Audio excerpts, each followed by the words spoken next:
If you haven't seen part 1 of this, go check it out because this is my week 2 reactions, but I made 2 separate videos for this, and part 1 consists of all the 1 o'clock games because I felt like there was a lot more to talk about in those games and I didn't want to make a very long video.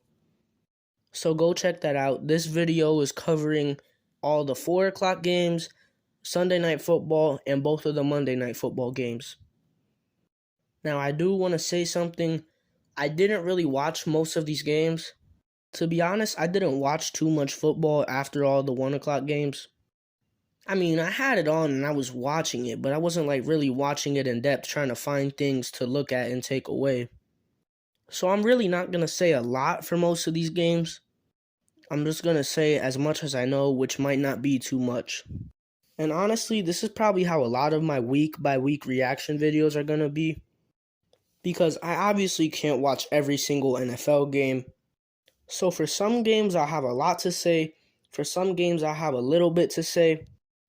But nonetheless, I will still talk about every game, even if it's just me saying the final score and what I think about it.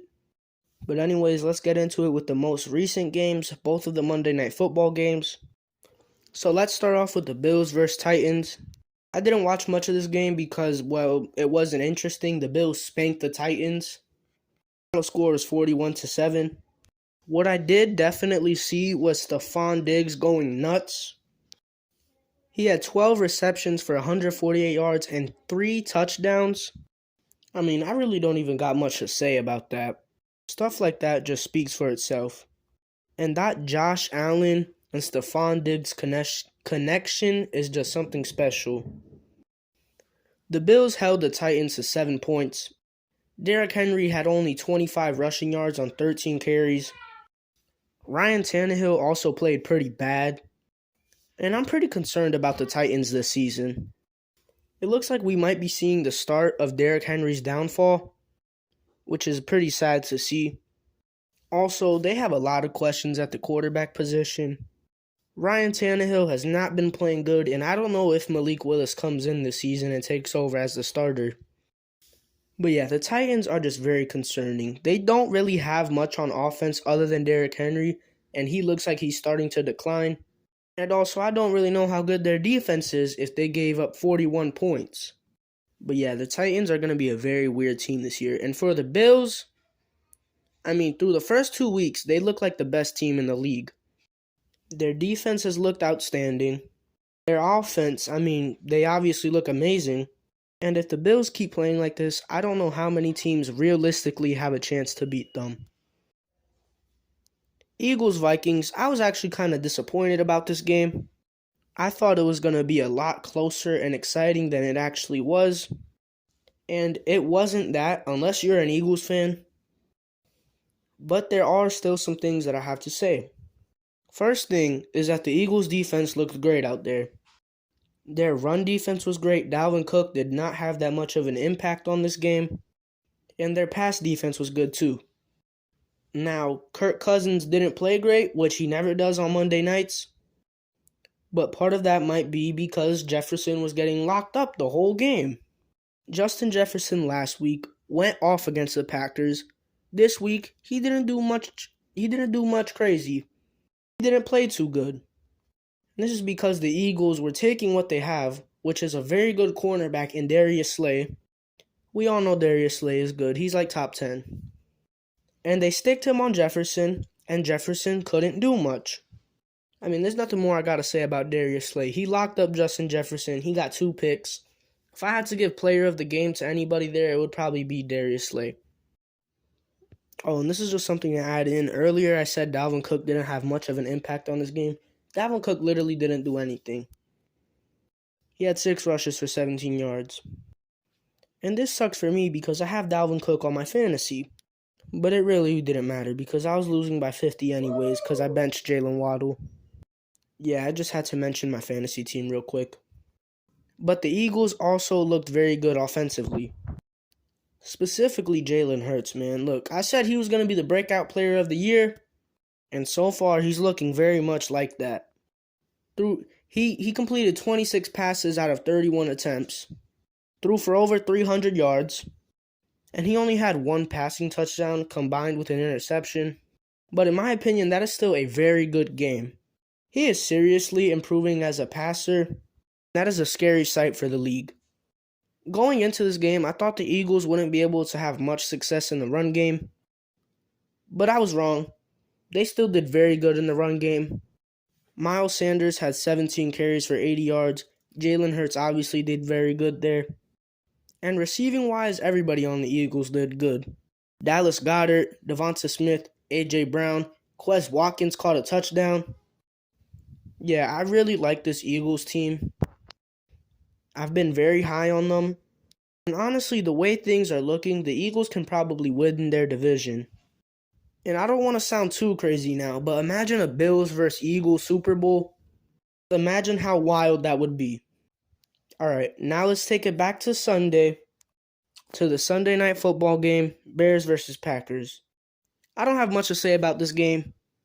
The Packers had their usual Week 2 bounce-back game after looking very bad in Week 1. But this game doesn't change nothing for me. I still have a lot of questions and concerns about the Packers, and none of that has changed just because they beat the Bears. There's not much I gotta say about that game, though. Let's move on. Alright, I'm gonna knock out these next 4 games really quick, and then I'll finish the video by talking about the Bengals-Cowboys game. Seahawks 49ers, didn't watch this game, did not have any intent of watching this game. Seahawks lost though, expect a lot of that this season. Week 1 against the Broncos was an anomaly. Now they should be back to reality, and that reality is that they are not that good of a team. And as for the 49ers, it sucks that Trey Lance is injured. No, he's not injured. He's out for the rest of the season. He didn't even play most of the game. He threw 3 passes and then he got hurt. And he won't step back onto the field for the rest of the season. It's just very weird how things work out. It looked like San Francisco wanted Trey Lance as their guy. And now Jimmy Garoppolo is back, after not even a full 2 games. And honestly, I think how the 49ers do this season will dictate what they do with Trey Lance. Because if they manage to have another successful season with Jimmy G, I don't think it would be that crazy if the 49ers were to trade Trey Lance. I don't know how much he really fits with this team. He's really young, still pretty raw, needs to be developed. So maybe you trade him to a team that's young and rebuilding and he can develop there. But the thing is though, this year was supposed a year for him to do that. And now it's just got taken away from him, which is very sad. So now Jimmy G is back as the guy for the 49ers. Texans Broncos. The Broncos barely won this game 16-9. And look, I didn't watch this game, so there's not a lot I gotta say about it. I do know that Jerry Jeudy got injured very early in the game, which sucks because one, Jerry Jeudy's a pretty solid player. Got a lot of good potential, and it always does just suck to see a player get injured. Not only that, he was on my fantasy team, and you should know by now, I benched Jalen Waddle. For Jerry Jeudy to not even play the whole game, and for Joshua Palmer to get me 4 receptions, 30 yards, and a lucky touchdown at the end of the game. Still very salty about that. But yeah, anyways, for this Broncos-Texans game, not much I gotta say. Hopefully the Broncos start to pick it up though. I think they will. It's only week 2. And this team's still kind of adjusting to having Russell Wilson as a quarterback when they used to have Drew Lock. Look, at the end of the day, they won the game, and that's all that matters. Oh, and Dameon Pierce also played pretty solid this game, which is nice to see. Falcons-Rams, another game where I really don't have much to say. I didn't plan on watching this game. But I do know that the Rams were beating the Falcons by multiple scores, and the Falcons almost came back to win this game. Now, did they win the game? No, but they almost did. And I don't know why this happened, to be honest, because like I said, I didn't watch the game. But yeah, that's that. Cooper Kupp had another great game. Matt Stafford actually targeted Allen Robinson in this game, and Cam Akers actually did something. It's an improvement from week 1, so congratulations, Rams. Cardinals Raiders, I didn't see much of this game till the final minutes, and I am going to go back and at least watch the highlights because I do want to see how the Cardinals mounted this comeback. And those final minutes of the game and the overtime were absolutely insane. I can't describe it, and I'm not going to try to. Just go watch the highlights and watch when you see the end of the game and see how everything played out there. Because it was crazy, and I don't know how the Raiders always manage to... I don't know how the Raiders always find themselves in situations like these, where it's a super close game and something absolutely wild happens, and then they either lose or win. That's like how every Raiders game goes, and it makes no sense. Nice to see the Cardinals get this win, though. And the Raiders, starting off 0-2, I don't know. I don't know if I should be concerned about them or give them some time. But in that division that they're in, I don't know if giving them time is going to work. No. What I'm trying to say is, in that division that the Raiders are in, you can't take time. You can't wait a couple weeks for the team to, still fully mesh together and stuff. You have to be good from out the gate. Every game counts. And now they're 0-2, and they're in the best division in football. So I might be a little concerned about the Raiders. I hope they can pick it up, though, because they are a fun team to watch. And that might mostly be because they're always in games that are like one score. To be honest, I don't even know half of what I just said. All I'm saying is that the Raiders have to pick it up. Because in their division, they can't afford to be 0-2 at the start of the season. Okay, that took a lot longer than I expected. I said I was going to get through those games quick, and I didn't. Anyways, Cowboys-Bengals. The Cowboys won this game. I am very surprised. I thought the Bengals were just going to go out there and steamroll the Cowboys because the Cowboys don't have their quarterback, but that's not what happened. The Cowboys actually looked very good this game. Okay, maybe not very good, but they actually looked solid this game. Cooper Rush played pretty good. And it seems like Noah Brown had a breakout game this game. He had 5 receptions for 91 yards and a touchdown. And shame on the Bengals defense. I started them in fantasy thinking that they were going to hold the Cowboys to like maybe 10 points. And that's obviously not what happened. But what really won the Cowboys this game was their defense. They held the Bengals to just 17 points.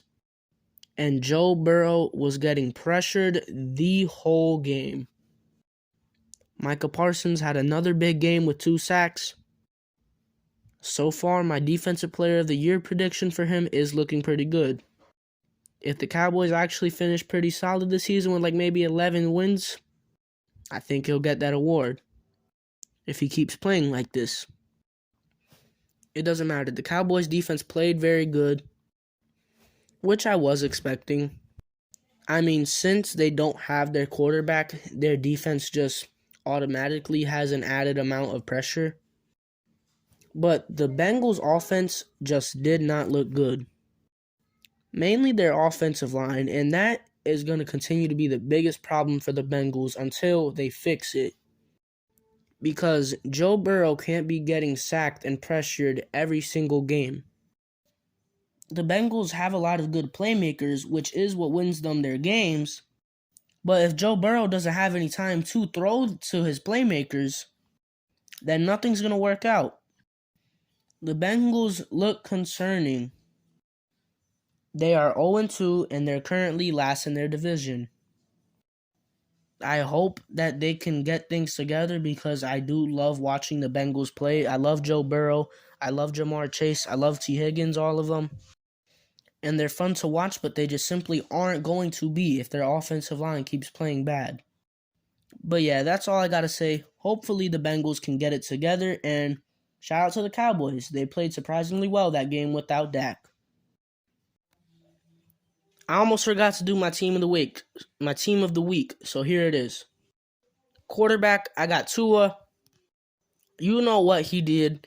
Even if most of it might have just been Tyreek Hill and Jalen Waddle, you still know how great he played. He threw 6 touchdowns. I'm not arguing against that. Josh Allen's a close second. Josh Allen could be there too. Honestly, Josh Allen might have played better than Tua, but I'm going with Tua as a feel-good pick. Running back, I got Nick Chubb. He had 3 touchdowns. That's very good, although it's being overshadowed by the Browns losing to the Jets. Wide receiver, I got 3 picks for this one. Tyreek Hill, Jalen Waddle, Stephon Diggs. And as for defense, I don't know if I want to do this as just one player or one full defensive unit. But you know what? I'm going to give it to the Eagles. They held a very high-powered Minnesota offense to just 7 points. Darius Slay locked up Justin Jefferson. Dalvin Cook had 17 rushing yards. And they just looked very good out there. Some other options, though, could be the Cowboys or the Bills. But yeah, that's all I really got to say. Week 2 was a great week of football, and I'm excited for Week 3.